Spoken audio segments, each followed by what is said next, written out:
नमस्कार। आज मैं अजा एकादशी व्रत कथा लेकर के आई हूँ। भाद्रपद माह के कृष्ण पक्ष एकादशी को अजा एकादशी कहते हैं। इसका व्रत करने से सभी पाप नष्ट हो जाते हैं। इस लोक और परलोक में मदद करने वाली इस एकादशी व्रत के समान संसार में दूसरा कोई व्रत नहीं है। पौराणिक काल में अयोध्या नगरी में एक चक्रवर्ती राजा हुए थे जिनका नाम हरिश्चंद्र था। राजा अपनी सत्यनिष्ठा और ईमानदारी के लिए बहुत प्रसिद्ध थे। एक बार देवताओं ने इनकी परीक्षा लेने के लिए एक योजना बनाई। राजा ने स्वप्न में देखा कि ऋषि विश्वामित्र को उन्होंने अपना राजपाट दान कर दिया है। सुबह विश्वामित्र वास्तव में उनके द्वार पर आकर कहने लगे, तुमने स्वप्न में मुझे अपना राज्य दान कर दिया है।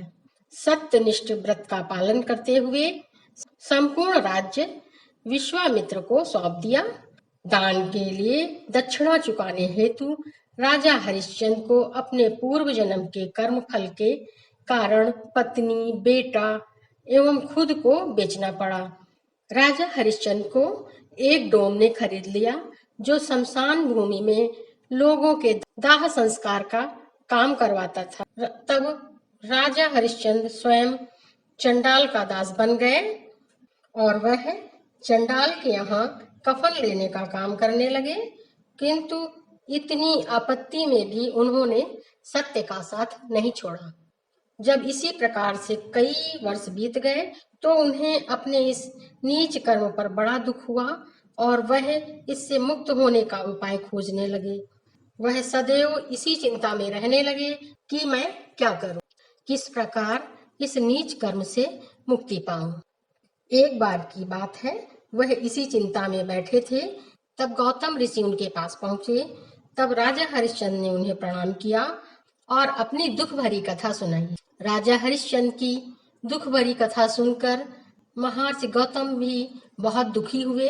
उन्होंने राजा हरिश्चंद्र से कहा कि हे राजन, भादो माह के कृष्ण पक्ष की एकादशी का नाम अजा एकादशी है। तुम उस एकादशी का विधान पूर्वक व्रत करो तथा रात्रि को जागरण करो, इससे तुम्हारे सभी पाप नष्ट हो जाएंगे। महर्षि गौतम इतना कहकर वहां से चले गए। अजा नाम की एकादशी आने पर राजा हरिश्चंद्र ने महर्षि गौतम के कहे अनुसार राजा हरिश्चंद्र ने विधि पूर्वक पूजन किया, व्रत किया और रात्रि जागरण किया, जिसके प्रभाव से स्वर्ग में नगाड़े बजने लगे तथा पुष्पों की वर्षा होने लगी। उन्होंने अपने सामने ब्रह्मा, विष्णु, महेश तथा देवेंद्र आदि देवताओं को खड़ा पाया। उन्होंने अपने मृतक पुत्र रोहित को, अपनी पत्नी को राजसी वस्त्र तथा आभूषणों से परिपूर्ण देखा। व्रत के प्रभाव से राजा को पुनः अपने राज्य की प्राप्ति हुई। वास्तव में एक ऋषि ने राजा की परीक्षा लेने के लिए यह सब कौतुक किया था, परंतु अजा एकादशी के व्रत के प्रभाव से ऋषि द्वारा रची गई सारी माया समाप्त हो गई और अंत समय में राजा हरिश्चंद्र अपने परिवार सहित स्वर्गलोक को गए।